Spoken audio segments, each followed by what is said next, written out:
Sveiki gyvi, OBŠ Plėvelės LT. Skaičiuojam 32 metus savo veikloje, plėvelės, stiklų tamsinimas. Ir atrodo, kad tokia istorija jau sako, kad nėra daugiau pirmų kartų. Bet šiandien mes bandome.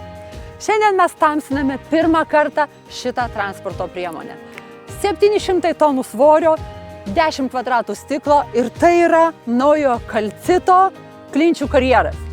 Vieta su Mėnulio peizažu, Jupiterio landšaftu ir pirmų kartų mums.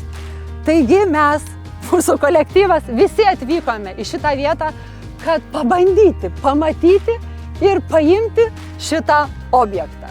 Tai yra ekskavatorininko kabina, kuris kiaurą dieną būna saulėje ir pagal tas priemonės nuo saulės, kurios yra dabar naudojamos, mes sakome, kad mes tikrai galim su savo plėvele mediko padaryti tai, ko jam seniai reikėjo. Turint omeny, kad šita kabina iš grynos kartos ir kad čia yra paprastas stiklas iki šiol buvo, tai ten temperatūra, nesakysime dėl darbų saugos reikalavimų darbo vietoje, kokia būdavo. Dabar mes 4 kartus sumažinsim karščio kiekį.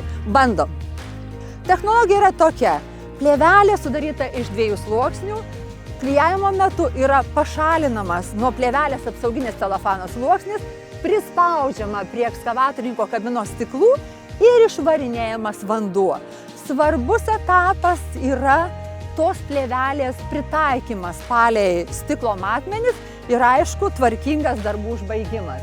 Šitam atvejui mes privalėjome parinkti nestandartinį sprendimą transporto priemonės stiklams, dėl to, kad čia yra laminuotasis stiklas, kadangi tai yra karjeras, kadangi atliekami sprogdinimo darbai ir yra didelė tikimybė sužeisti traktoristą, yra naudojami laminuotai stiklai.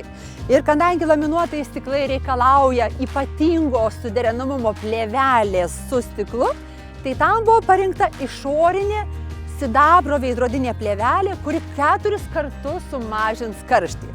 Taigi mediko plėvelė savo išorinių plėvelių serijoje turi įvairių tamsumų ir čia buvo parinkta tamsiausia, kadangi akinimas šitoje mažoje patalpoje yra labai didžiulis ir plus dar stiklų kiekis patalpoje yra pakankamas, kad apšviestumas panaudojus tamsiausią veidrodinę plėvelę išliktų pakankamas. Taigi plėvelė yra sudaryta iš plastiko sluoksnio ir ant jos užpurkšto metalo sluoksnio. Metalas duoda puikų šilumos atspindėjimą, o plastikas duoda ilgamžiškumą. Ir ką iššūkis mūsų aukštalipiam būtina tokiame objekte ir tam tikra saugos įranga, aukštalipystės įranga, šalmai, kitos priemonės, kadangi mes esame padidinto pavojingumo zonoje ir darbai yra atliekami aukštyje. Mes labai lauksime šito objekto nuotraukų, kadangi tai vienas iš mūsų įdomiausių objektų.